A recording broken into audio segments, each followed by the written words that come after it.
Thank you very much, Mr. Speaker, sir. I rise to oppose the introduction of the Constitution 129th Amendment Bill 2024 and the Union Territories Laws Amendment Bill 2024. Mr. Speaker, sir, beyond the 7th schedule of the Constitution is the basic structure doctrine.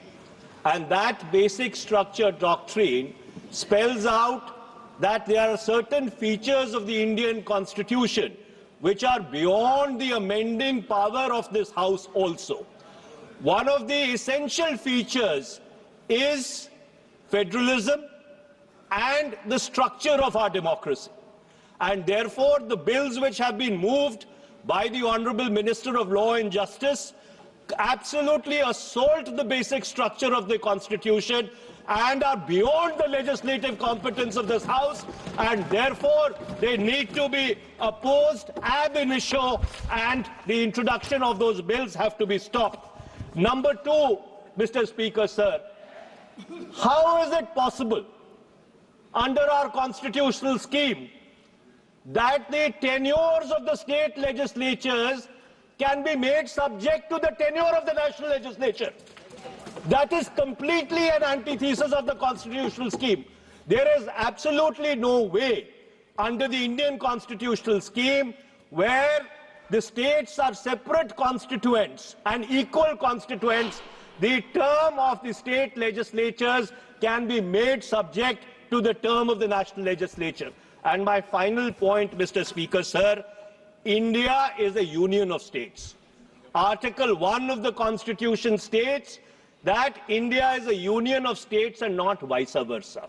And so therefore, this excessive centralism, which is sought to be brought into existence by this bill, absolutely militates against the constitutional scheme in its essence, in its entirety, and in its very object. And therefore, Mr. Speaker, sir, I would once again like to urge this House that the introduction of the bill and the consideration of the bill, because of the basic structure doctrine enunciated by the Supreme Court in the Kesavanand Bharti case, is beyond the legislative competence of this House, and therefore this bill needs to be withdrawn immediately. Thank you, Mr. Speaker, sir.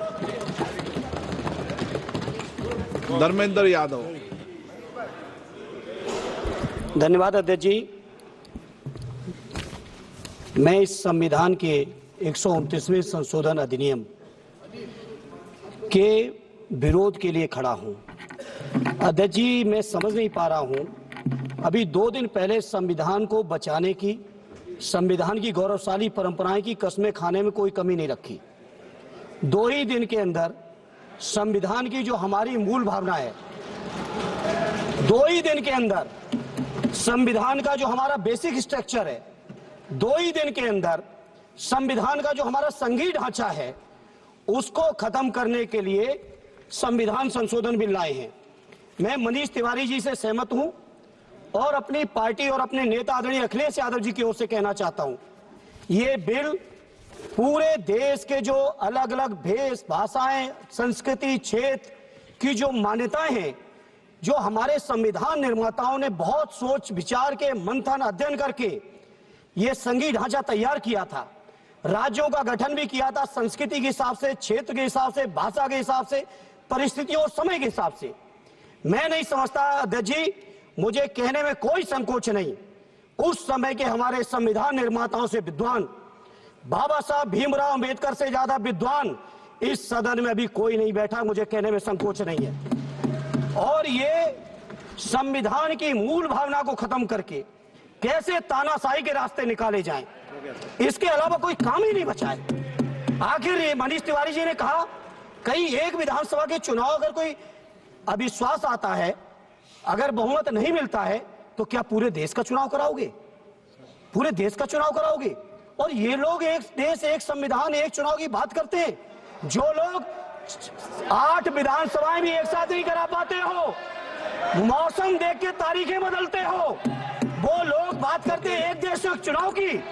इसलिए अध्यक्ष जी, मैं अपनी party की ओर से, अपने नेता आदरणीय अखिलेश यादव जी की ओर से इस बिल का पुरजोर विरोध करता हूं और आपके माध्यम से देश के जनमानस से कहना चाहता हूं, ये भारतीय जनता पार्टी के लोग तानाशाही लाने के नित नए रास्ते लाते हैं। जो 8 विधानसभाओं का चुनाव एक साथ नहीं करा पाए, 4 राज्यों के चुनाव एक साथ नहीं करा पाए, वो पूरे देश की लोकसभा और सारे प्रांतों की विधानसभाएं एक साथ कराने की बात करते हैं। मैं पूछना चाहता हूं सरकार से, अगर एक प्रांत के अंदर सरकार गिरती है तो क्या पूरे देश की लोकसभा के चुनाव कराओगे? क्या अगर लोकसभा के चुनाव के चक्कर में उस प्रांत के लोग क्यों सफर करेंगे? अरे चर्चा कर लेना। अरे कुछ नहीं बचा है, कुछ नहीं बचा है आपके पास। अध्यक्ष जी, सदन को थोड़ा सा सिस्टम में लाएं।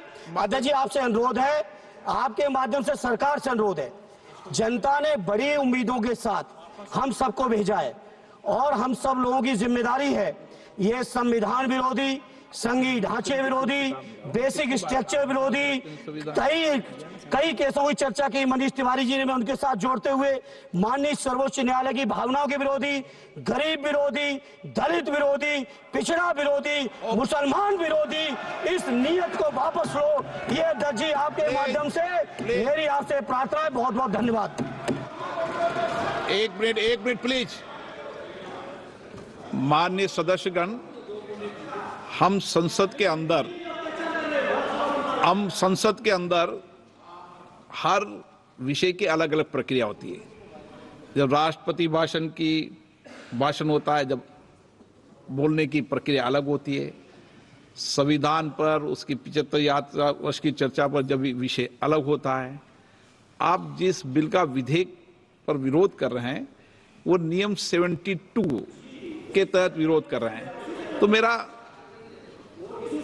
मेरा आप सबसे आग्रह है कि हम संसद की मर्यादा, परंपरा, उसकी चर्चा को उच्च कोटि की बनाए। तो नियमों के तहत 72 में के परिप्रेक्ष्य में आप एक मिनट प्लीज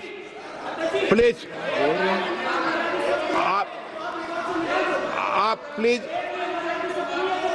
एक मेरा ये आग्रह है, ऐसे नहीं बोलते बीच में। प्लीज बैठिए, ऐसे बीच में नहीं बोलते हैं।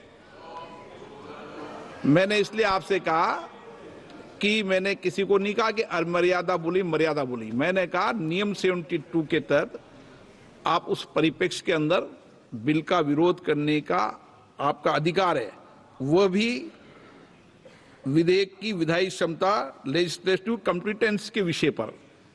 लेकिन विषय गंभीर है, इसलिए मैं सभी मान्य सदस्यों आगे बोल रहा हूं, उस परिप्रेक्ष्य के अंदर वो अपनी बात को कहें, संविधान की मर्यादाओं के अनुरूप अपनी बात कहें। मैं सभी मान्य सदस्यों को पर्याप्त अवसर दूंगा, पर जब बिल पर डिटेल चर्चा होगी तब आप जो भाषा बोल रहे हैं वह बोलने का अधिकार रहेगा। ठीक है, सब सहमत इस बात से? आपको देंगे, आप दोनों में से तय कर लो कौन बोलेंगे। हाँ, कल्याण, आप दोनों तय कर लो पहले। नोटिस है।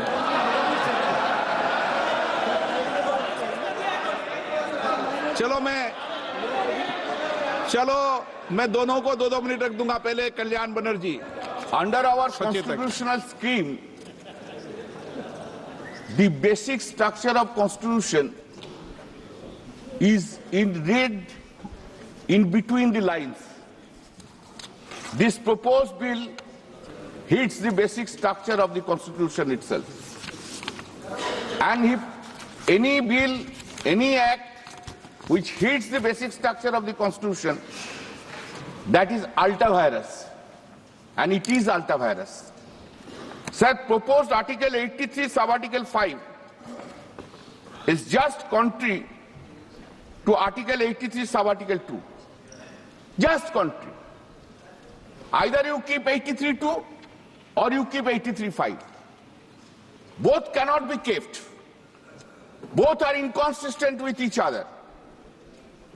Then, sir, effect of proposed Article 82A, Sub-Article 3 simply establishes that tenure of state legislative assembly simply depending upon the tenure of the House of the People.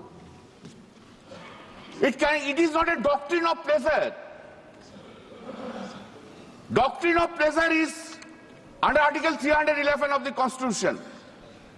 But a mandate which has been given by the people of the country that state assemblies tenure will be depending upon the doctrine of pleasure of this house. How it can be? This is inconsistent. It cannot be accepted. Sir, we must remember this. State government and the state legislative assembly are not subordinate to the central government or to the parliament itself. This parliament is having the power to legislate law under the 7th schedule, list 1 and list 3. Similarly, state assembly is having the power to legislate law under the 7th schedule, list 2 and also list 3, subject to that it would not be contrary, so far concurrent list is concerned, it would not be contrary to the Article 254 of the Constitution. Therefore, by this process, the autonomy of the state legislative assembly is being taken away. That is ultra vires. That is hits the basic structure of the Constitution. Sir, Article 82 or sub-Article 5. Unfortunately, I can't think about it. I can't think that Article 82 sub-Article 5 is giving an uncanonized power to the Election Commission of India. No, we don't have any value. We don't have any value. Then the Election Commission of India will decide everything. Till doomsday, a party